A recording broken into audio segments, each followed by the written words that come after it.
So now we get to tackle those scary sentences. Now, Latin sentences are, well, they're different from English. So in English, what we have is what's called a sort of a subject-verb-object orientation. So let's think of an English sentence. The man fixes his clock. Now, fixes is the verb of the sentence. And so the man is the subject. He's the one doing the action. The verb fixes, the man fixes. Fixes is the verb of the sentence. So the man fixes, you can see how the verb comes immediately afterwards, and then his clock would be the object. So the man fixes his clock is a subject-verb-object sentence orientation, whereas Latin usually employs what's called a subject-object-verb orientation. So, Marcus Iuliam pulsat. Marcus is the subject, and we can tell he's the subject because of the fact that his name ends in us. Us is the nominative masculine singular form of Marcus. So Marcus, I should say Marcus is the nominative masculine singular form of Marcus. And therefore, because of the fact that he's in the nominative case, we know for a fact that he is the subject of the sentence. Similarly, because of the fact that pulsat ends in this AT, or let's just simplify it with the T. If it ends in T or NT, for instance, if there were multiple Marcuses, then it would be pulsant. But let's just stick with pulsat for a moment. Because of the fact that it ends in a T, we know it is the verb of the sentence. That's probably going to be the best way, at least for now, to distinguish verbs from other parts of speech. And finally, the object of the sentence is going to be Iuliam, and we know it's going to be Iuliam because of the fact that Iuliam has this am ending. So Marcus is the subject, and we know he's the subject because of this us ending. Iuliam is the object, and we know she's the object because of this am ending, and pulsat is the verb, and we know it's the verb because of this t ending.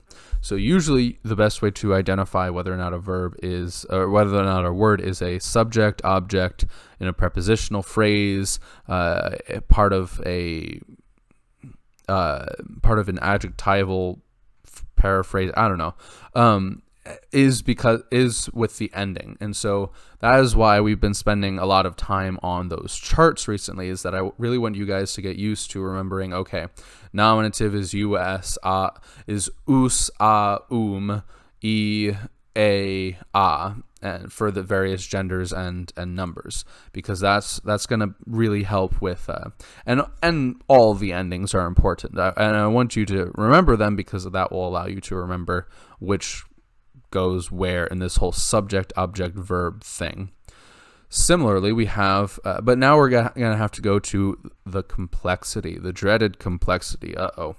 So complexity is terrible because it means that the sentences are longer than the simple and pure and beautiful Marcus punches Iuliam, because, I don't know, Marcus likes punching his sister. But if I want to describe what kind of person punches what kind of girl, I can use what we did in the last video and use phrases. So let's talk about the puer improbus. Now, improbus basically means like bad or misbehaved or wicked even. So puer improbus becomes, you would translate that because of the fact that they're both in the nominative singular masculine form. We know that improbus modifies puer. You would say the bad or wicked boy, and then let's go to our verb. Pulsat puellam probam, the good or well-behaved girl. So the wicked boy punches the good girl. Oh, how mean of him. Now we can also make the sentence more complex. How? By adding a prepositional phrase. So what if, let's say I wanted to say where the action is happening, and not just describe the people involved. So let's say I say the puer improbus, the bad boy, you would still translate that as the same. Punches, pulsat is still translated the same. Puellam probam, you can tell again, this is the object because of this ending. So puer improbus, pulsat, puellam probam, the bad boy punches the good girl. But then we also then translate separately, because this is a separate phrase within the sentence, prope oppidum, near the city. We know it's a separate phrase because of the fact that we know that prope is a preposition. If you don't know prope is a preposition, then, well, you need to get on memorizing what the prepositions are and what they do. So prope is a preposition. We could also say procul ab oppido. I would need to change the ending a little bit. This is still a prepositional phrase, but instead of saying that the bad boy punches the good girl near the city, I would say the bad boy punches the girl far away from the city.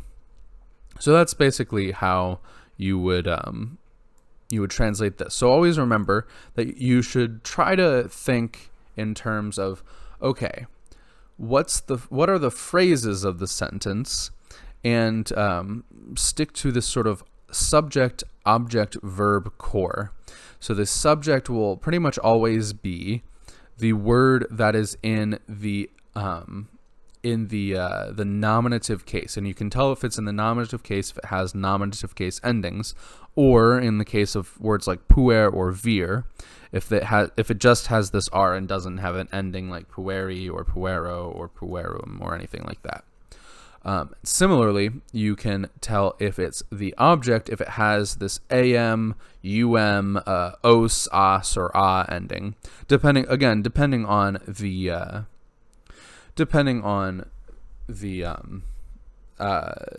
gender.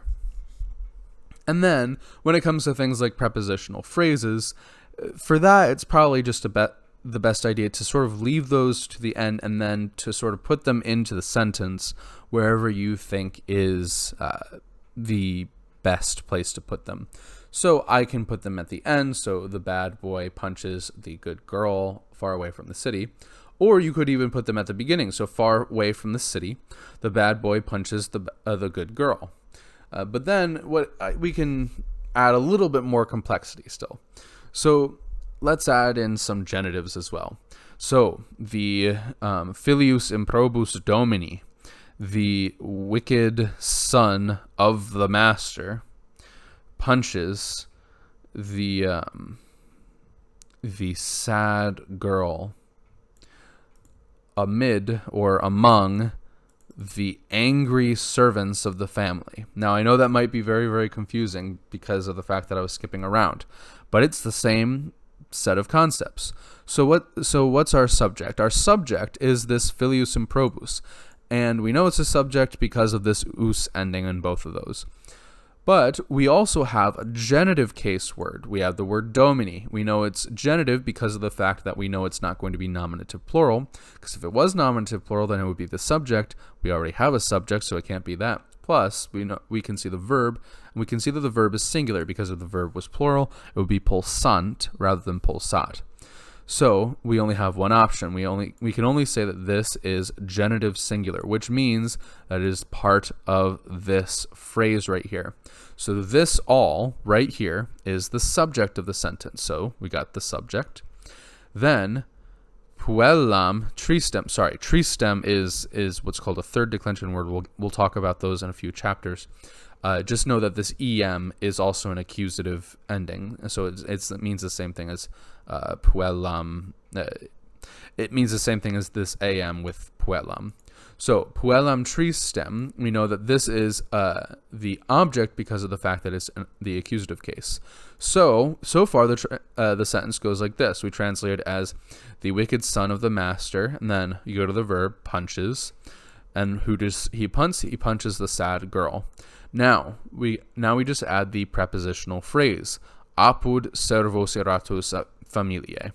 There's a big prepositional phrase, but once you recognize the fact that this is an adjective and this is genitive, it's nothing that you haven't done before. It's among the angry servants of the family. So once again, email me if you have any questions.